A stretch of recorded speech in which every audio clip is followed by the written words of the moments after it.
Hi,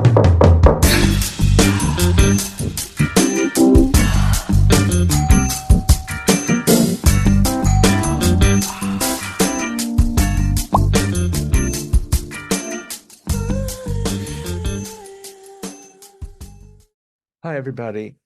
Today I want to talk about walking on eggshells. Walking on eggshells really refers to being very careful about what you say and how you say it. You don't want to upset your partner or your family. And it makes for a very unpleasant atmosphere. Sometimes when I work with couples and I see them individually, they confide in me the things that they're reluctant to share with their partner. And it's like, you got to be kidding. You're having these deeply held feelings and you don't feel safe to express yourself. It's such a lousy environment and so non-conducive to a free flow of love and exchange of energy. So walking on eggshells is really unpleasant, unproductive, and it's just wrong. It needs to be counteracted. There are some couples who have been walking on eggshells for years.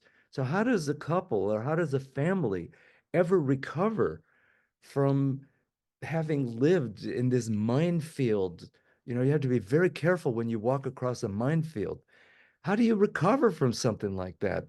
Why do we even do it? Why do we get to these states where the truth is so, dangerous? And we get to these states because there's such a strong human directive to be connected. And children, especially, will do whatever they need to do to stay connected. They will hide whatever they need to hide to not be disapproved of in order to stay in the good graces of the family. We adults really do the same thing. I've seen it over and over again with adults. This isn't just a reality about children and a coping mechanism of children, but in a way it is. It's kind of childish to not be able to say the truth.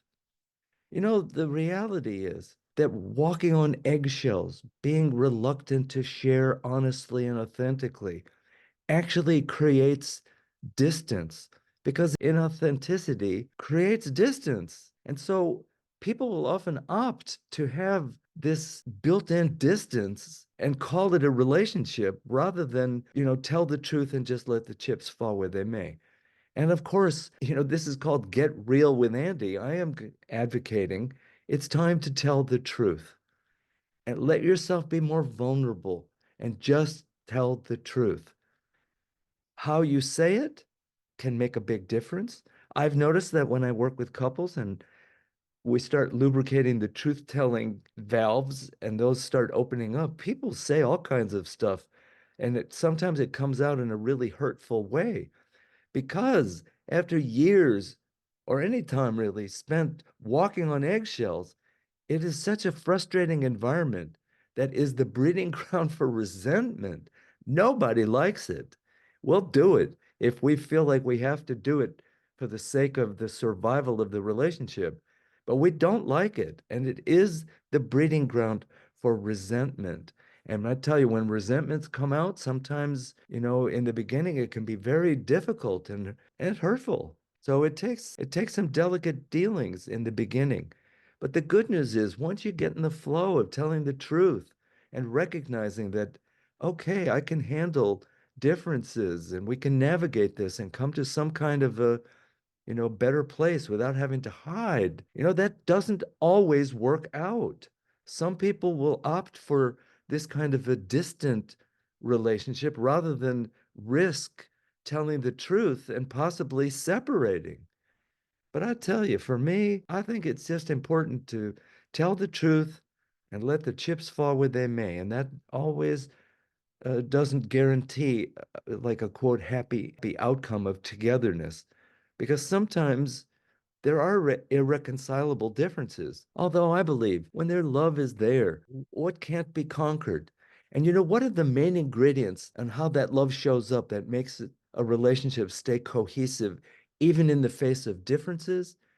It's real simple, basic, fundamental communication skills that involve being interested, listening, being curious, being non-reactive.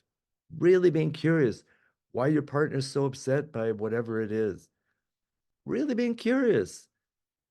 Okay, walking on eggshells sucks. I personally don't like it. Whatever setting I find myself in where walking on eggshells seems like the right thing to do because the truth would be dangerous. It would upset things too much. Ugh, I don't like that at all. Sometimes I find that in my work setting, sometimes I find that been or be met with disapproval or something, and I don't want to risk it. But come on, this is a risk worth taking because the truth shall set you free. I'm a firm believer in that, and sometimes discomfort comes along with the first stages of telling the truth. It's worth it because I think the truth does a body good.